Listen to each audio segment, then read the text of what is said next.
Hello students, আজ আমি তোমাদের মডেল 13 সমস্ত প্রশ্নগুলোর উত্তর আলোচনা করব। প্রথম প্রশ্ন কি বলেছে? 100টি পাতিলেবু বিক্রয় মূল্য 120টি পাতিলেবুর ক্রয় মূল্যের সমান। তাহলে 100টি লেবু বিক্রি করলে লাভ হচ্ছে কতগুলো? না 120 মাইনাস 100 অর্থাৎ 20টি। তাহলে 100টিতে 20টি লাভ মানে লাভের পরিমাণ হবে তাহলে 20%। একের এক অপশন বি উত্তর হচ্ছে 20%। একের দুই কি বলেছে? বর্গাকার চিত্র এবিসিডি এর বর্ধিত ডি এর পর এম এমন একটি বিন্দু যে CMD is equal two 30 degree. তাহলে এই কোণটা 30 ডিগ্রি। তাহলে এ কোণটা যেহেতু 30 ডিগ্রি, এই বাহুর সঙ্গে এই বাহু সমান, তাহলে এটার সমান যেহেতু হচ্ছে তাহলে এই কোণ এবং এই কোণ সমান হবে, অর্থাৎ তার মান হবে 45 ডিগ্রি। এবং এটা 30 ডিগ্রি মানে এটা 60 ডিগ্রি। তাহলে এই কোণ এবং এই কোণের যোগফল কত হবে? না 60 প্লাস 45 মানে 105। তাহলে ডিপিসির মান কত হবে? ডিপিসির মান হবে 180 ডিগ্রি মাইনাস 60 ডিগ্রি যুক্ত 45 ডিগ্রি সমান 180 ডিগ্রি মাইনাস 105 ডিগ্রি সমান 75 ডিগ্রি। একের দুইয়ের অপশন ডি উত্তর হচ্ছে 75 ডিগ্রি। এরপর দেখো একের তিনে বলেছে একটা বিন্দু স্থানাঙ্ক এক্স ওয়াই, যেখানে x y is equal to 91। 91কে আমরা 7 গুণিতক 13 এই দুটি অখণ্ড সংখ্যার গুণফল আকারে প্রকাশ করলাম। এবার দেখো এক্স ওয়াই গ্রেটার দেন 0, সুতরাং এক্স এবং ওয়াই উভয়ে ধনাত্মক বা উভয়ে ঋণাত্মক হবে। যদি উভয়ে ধনাত্মক হয় তাহলে এক্স প্লাস ওয়াই কত হবে? না 13 প্লাস 7 সমান 20। অথবা x plus y is equal to কত হবে? না -13 -7, অর্থাৎ যখন এক্স ওয়াই উভয়ে ঋণাত্মক হচ্ছে তাহলে -20। তাহলে উত্তরটা কি হবে? না +20 বা -20। এবারে 91কে অন্য কোনো অখণ্ড সংখ্যা অর্থাৎ 1 গুণিতক 91 অথবা অন্য কোনো ভগ্নাংশ সংখ্যা আকারে প্রকাশ করেও অন্য মান আসতে পারত। একের 4 কি বলেছে? যে একটি সমবাহু ত্রিভুজের উচ্চতার পর একটি বর্গক্ষেত্র আঁকা হলে সমবাহু ত্রিভুজের ক্ষেত্রফল আর বর্গক্ষেত্রের ক্ষেত্রফল অনুপাত। তাহলে মনে করি সমবাহু ত্রিভুজের বাহুর দৈর্ঘ্য এ একক, তাহলে ক্ষেত্রফল কত হবে? না √3/4 ইন্টু বাহু স্কয়ার অর্থাৎ a স্কয়ার বর্গ একক। আর বর্গক্ষেত্রের বাহুটা কি হবে তাহলে? না ত্রিভুজের উচ্চতা অর্থাৎ √3/2 ইন্টু বাহু। তাহলে ক্ষেত্রফল কত হবে? না √3/2 ইন্টু এর হোল স্কয়ার, তার মানে কত হচ্ছে? 3/4 a স্কয়ার। তাহলে ক্ষেত্রফলের অনুপাত কত হবে? না √3/4 a square is to 3/4 a square সমান কত হবে? না 1:√3। তাহলে প্রদত্ত বিবৃতিটি মিথ্যা। এরপর দেখো 2 এর 1 কি বলেছে?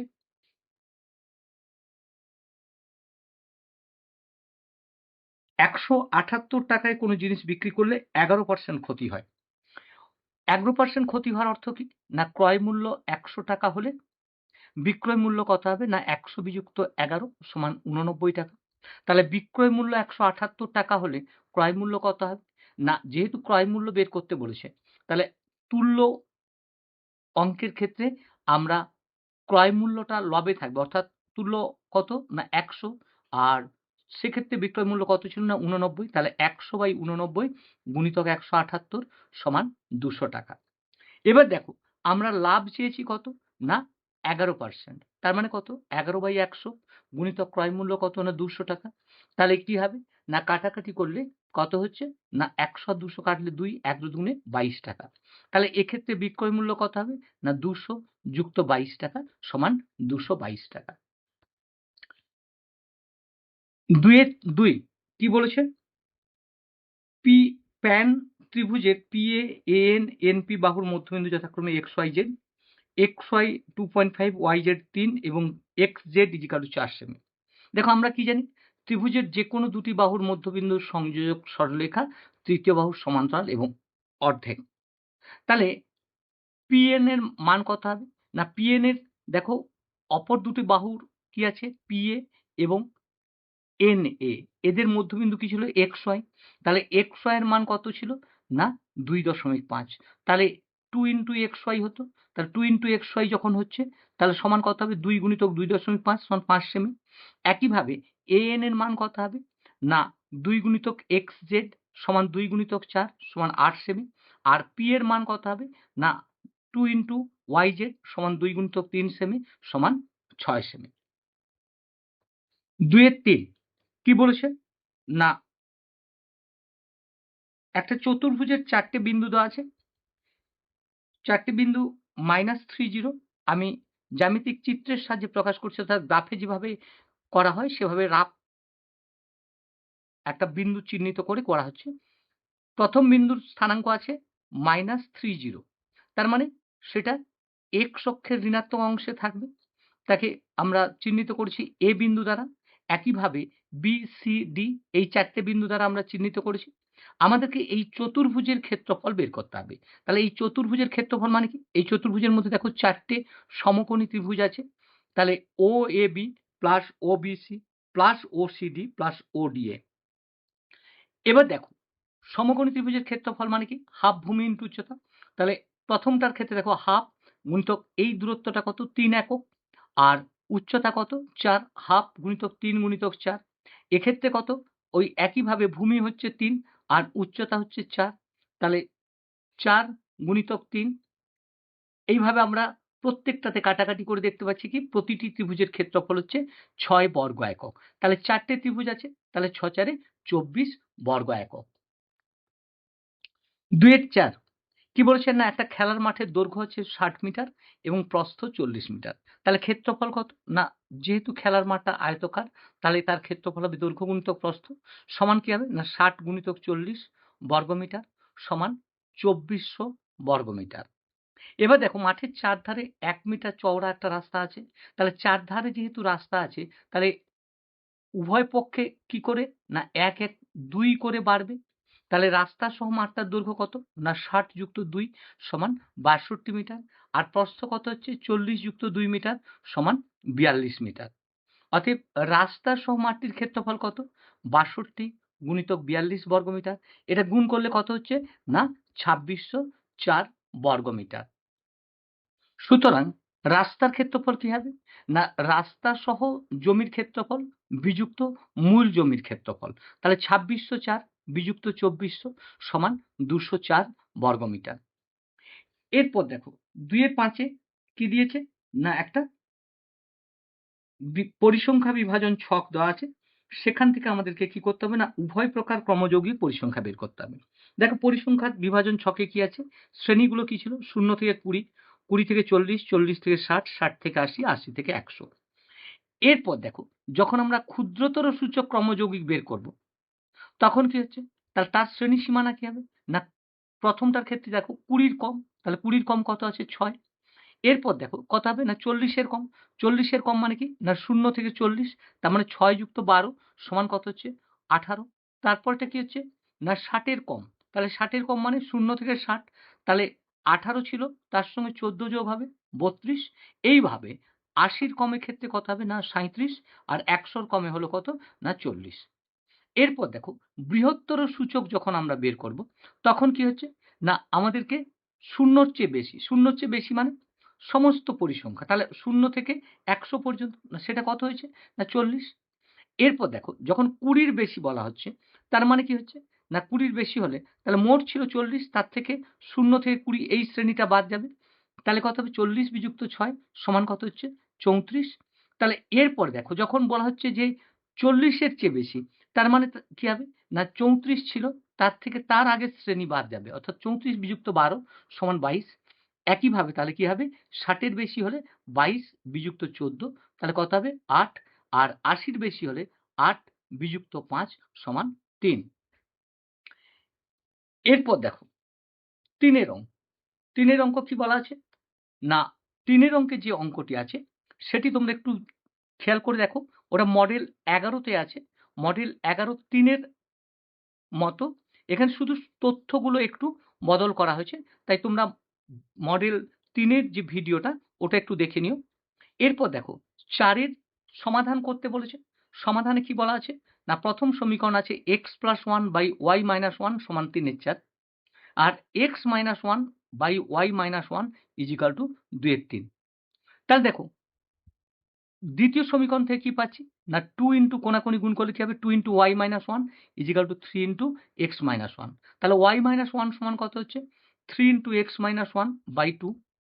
তাহলে 1 নম্বর সমীকরণে y মাইনাস ওয়ানের পরিবর্তে 3 into x minus one by two বসিয়ে কি পাবো না বসিয়ে পাচ্ছি দেখো x plus one by three by two into x minus one. তাহলে এই টুটা কি হবে না লবে চলে যাবে, তাহলে 2 into x plus one by three into x minus one is equal to 3/4। তাহলে কোনাকুনি গুণ করলে কি হবে 3 তিরিখে 9 into x minus one is equal to 8 into x plus one.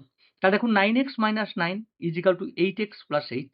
তাহলে এই 8xটা বাম দিকে নিয়ে এলে কি হবে বিয়োগ হয়ে যাবে, তাহলে 9x minus 8x is equal two 9 plus 8 সমান 17। তাহলে x এর মান কত হলো 17। এবার দেখো 2 নম্বর সমীকরণে x ইজিক্যাল টু 17 বসাবো। তাহলে 2 নম্বর সমীকরণে x ইজিক্যাল টু 17 বসালে কি পাবো 17 বসিয়ে পাবো y minus 1 is equal to 3 into 17 minus 1 by 2। তাহলে 17 থেকে 1 বাদ গেলে কত হবে 16, 16কে 2 দিয়ে কাটলে কত হবে 8, তাহলে 8 তিনে কত হলো না 24। তাহলে y এর মান কত দাঁড়ালো না y এর মান হবে 24 প্লাস 1 সমান 25। তাহলে নির্ণয়ের সমাধান কত হচ্ছে x is equal to 17 y is equal to 25। এরপর দেখো 5-এর 1 তোমরা পরীক্ষা প্রস্তুতির শেষ পর্বে চলে এসছো। তাহলে 5-এর 1-এর বিবৃতিটি দেখো পড়ে দেখো। এটা হচ্ছে প্রকৃতপক্ষে উপপাদ্য 20, তাহলে পৃষ্ঠা নম্বর 124-এ আছে। আর 5-এর 2-এ যে বিবৃতিটি আছে সেটি উপপাদ্য 23, এটা পৃষ্ঠা নাম্বার 178-এ আছে। তোমরা ওখান থেকে করবে। এই দুটো উপপাদ্যই কিন্তু তোমাদের এবারে সেকেন্ড টার্মের জন্য খুব গুরুত্বপূর্ণ। এরপর দেখো 8-এর 1, 8-এর 1-এ কি বলেছে না একটা সমদ্বিবাহু ত্রিভুজ, এই সমদ্বিবাহু ত্রিভুজের কি বলছে আমি ধরে নিচ্ছি যে এবিসি একটা সমদ্বিবাহু ত্রিভুজ যার সমান বাহু দুটোর দৈর্ঘ্য 20 সেন্টিমিটার, অর্থাৎ এবিসি সমদ্বিবাহু ত্রিভুজ যার এবি ইজিক্যাল টু এসি সমান 20 সেমি। আর বিএসি কোণ ছিল 30 ডিগ্রি, এই কোণটা 30 ডিগ্রি।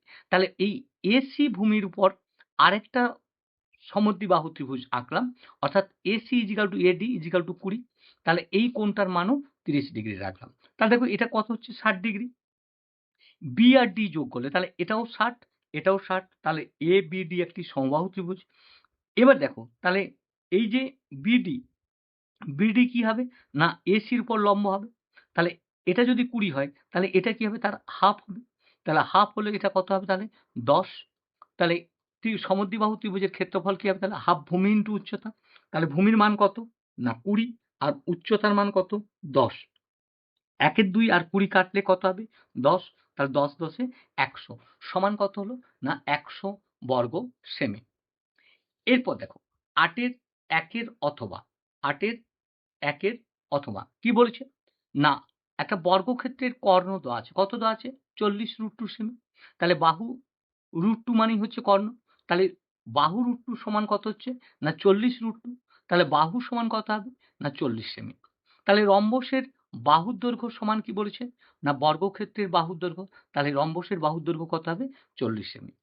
এবার দেখো রম্বসের কর্ণ দুটির অনুপাত কত বলেছে 3:4। মনে করি ছোট কর্ণটির দৈর্ঘ্য 3x সেন্টিমিটার আর বড় কর্ণের দৈর্ঘ্যটা হবে তাহলে কত না 4x সেন্টিমিটার। এবার দেখো রম্বসের কর্ণদ্বয় পরস্পরকে লম্বভাবে ছেদ করে, তাহলে এটা অর্ধেক, তাহলে 3x/2 আর এটা হবে 4x এর অর্ধেক 2। তাহলে এটা যেহেতু সমকোণী অর্থাৎ কর্ণ দুটো লম্বভাবে পরস্পরকে সমদ্বিখণ্ডিত করে, তাহলে এই কোণটা হচ্ছে সমকোণী ত্রিভুজ। তাহলে কি হবে না 40 স্কয়ার সমান 3x/2 whole square plus 2x এর হোল স্কয়ার।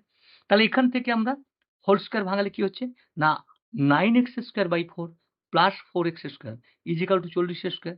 তাহলে 9x square plus 16x square by 4 সমান 1600। তাহলে 25x স্কয়ার বাই 4 সমান কত হলো 1600। তাহলে x স্কয়ার সমান কত হবে না 1600 গুণিতক 4/25। 25 আর 1600 কাটলে কত হবে না 64। তাহলে x এর মান কত হবে না 64 থেকে দেখো পাবো 8 আর এই 4 থেকে পাবো 2। তাহলে 8 দুগুণে 16। তাহলে ছোট কর্ণের দৈর্ঘ্য কত হচ্ছে না 3x সেন্টিমিটার সমান কত না 3 গুণিতক 16 সেমি সমান 48 সেমি। আর বড় কর্ণের দৈর্ঘ্য কত না 4x সেন্টিমিটার সমান কি হবে 4 গুণিতক 16 সমান 64 সেমি। তাহলে রম্বসের ক্ষেত্রফলের সূত্র কি না হাফ গুণিতক কর্ণদ্বয়ের গুণফল। তাহলে হাফ গুণিতক 48 গুণিতক 64। তাহলে 2 আর 64 কাটলে কত? 32, আর 32 আর 48 গুণ করলে কত হচ্ছে? 1536 বর্গ সেমি। এরপর দেখো 8 এর 2 কি বলেছে?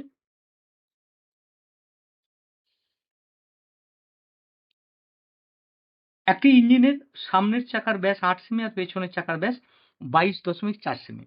দেখো অঙ্কটা একদম মডেল 9 এর 3 মতো। তাই তোমরা ওই মডেল 9 ভিডিওটা একটু দেখে নিও, সেখান থেকে অঙ্কটা তোমরা নিজেরা চেষ্টা করবে। এরপর দেখো 9 এর 1, 9 এর 1 কি বলেছে? না 9 এর 1 কি হচ্ছে? পরিসংখ্যা বিভাজন ছক দেওয়া আছে। এখান থেকে কি করতে হবে? না আয়তলেখ অঙ্কন করতে হবে। তাহলে কি আছে? না দৈনিক মজুরির শ্রেণীগুলো কত আছে? না 0 থেকে 50, 50 থেকে 100, 100 থেকে 150, 150 থেকে 200 এবং এভাবে চলতে থাকবে।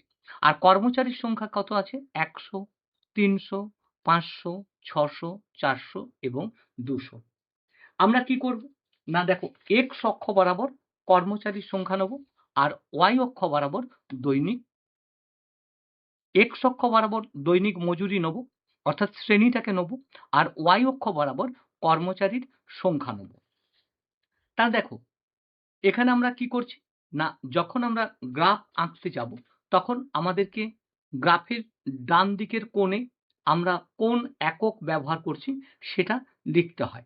তাহলে দেখো x অক্ষ বরাবর 1 ক্ষুদ্রতম ঘর সমান 5 টাকা নিলাম।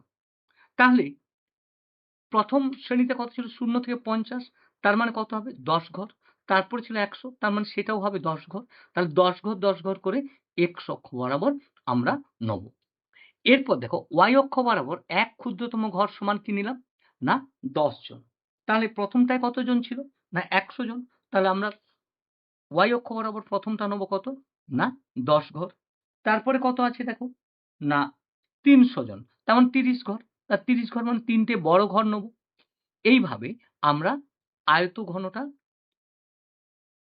আয়তলেখ অঙ্কন করলাম এবং তোমরা হাতে সময় থাকলে এই আয়তলেখ আঁকার পর পেন্সিল দিয়ে সেটাকে শেড করে দেবে। তাহলে দেখো আমরা কি করেছি? তাহলে আরেকবার বলছি, 0 থেকে 50 অর্থাৎ প্রথম 10 ঘরে আমরা 50 লিখলাম। কেন? x অক্ষ বরাবর আমরা প্রতি ক্ষুদ্রতম ঘর সমান 10 একক নিয়েছি বা 10 টাকা নিয়েছি, 5 টাকা নিয়েছি। আর তারপরে নিয়েছি কি? 50 থেকে 100, তারপরে 100 থেকে 150 এইভাবে নিয়েছি এবং y অক্ষ বরাবর 1 ক্ষুদ্রতম ঘর সমান 10 জন শ্রমিক নিয়েছি। 9 এর 2 কি বলেছে? না এখানে একটি গ্রামের সকল নারীদের স্বাক্ষর করার বিশেষ ব্যবস্থা নেওয়া হয়েছে, সেই অনুযায়ী একটা তথ্য তৈরি করা হয়েছে পরিসংখ্যা বিভাজন ছক। সেখানে কি বলা হয়েছে? না যাদের বয়স 10 থেকে 15, 15 থেকে 20, 20 থেকে 25 এইভাবে আমরা শ্রেণীটা তৈরি করেছি। আর স্বাক্ষরহীন নারীদের সংখ্যা আমরা 40, 90, 100, 60, 160। এবার দেখো এটার ক্ষেত্রে কি করতে বলেছে? না পরিসংখ্যা বহুভুজ অঙ্কন করতে বলেছে। তাহলে দেখো এক্ষেত্রে আমরা x অক্ষ বরাবর কি করব? না x অক্ষ বরাবর ওই শ্রেণী নেব। তাহলে এবং একক হিসেবে কি নিচ্ছি? না দেখো একক হিসেবে x অক্ষ বরাবর 1 ক্ষুদ্রতম ঘর সমান কি হচ্ছে? 1 বছর। আর y অক্ষ বরাবর 1 ক্ষুদ্রতম ঘর সমান 2 জন। এই হিসেবে আমরা নিচ্ছি। এরপর দেখো তাহলে এখানে কি আছে? দুটো অক্ষের ছেদবিন্দুকে আমরা 0 নিলাম। তাহলে এটা 5, 10, 15, 20 এইভাবে আমরা নিয়েছি। যেহেতু x অক্ষ বরাবর 1 ক্ষুদ্রতম ঘর সমান 1 বছর। এরপর দেখো y অক্ষ বরাবর 1 ক্ষুদ্রতম ঘর সমান কি 2 জন। তাহলে প্রথমটায় দেখো কত ছিল? না 40 জন। তাহলে 40 জন মানে 20 ঘর নিতে হবে। তাহলে দেখো 20 ঘর মানে দুটো বড় ঘর, একটা আর এখানে একটা। তারপরে কত ছিল? 90 জন। তাহলে 90 জন মানে 45 ঘর নিতে হবে। তাহলে 45 দেখো 10, 20, 30, 40, 45। তারপরে কত ছিল? না 100, 100 মানে তার মানে কত? 100 কে 2 দিয়ে ভাগ করলে কত হবে? 50, 10, 20, 30, 40, 50 এবং প্রত্যেকটা শ্রেণীর ক্ষেত্রে দেখো যেহেতু এক্ষেত্রে পরিসংখ্যা বহুভুজ তৈরি করতে বলেছে, তাহলে প্রতিটি প্রথম আয়তলেখর আগে সমদৈর্ঘ্যের একটা অংশ নিতে হবে এবং শেষ আয়তলেখের পরেও সমদৈর্ঘ্যের একটা ঘর নিতে হবে, নিয়ে তাদের মধ্যবিন্দু চিহ্নিত করতে হবে। আর প্রতিটি আয়তক্ষেত্রের মধ্যবিন্দু চিহ্নিত করে ক্রমান্বয়ে আমরা যোগ করে এই আয়তলেখ তৈরি করব। তাহলে এখানে মধ্যবিন্দু, তারপরেরটার মধ্যবিন্দু ছিল এখানে। তাহলে এইভাবে আমরা যোগ করে আয়তলেখ বা করার পরে পরিসংখ্যা বহুভুজ অঙ্কন করব।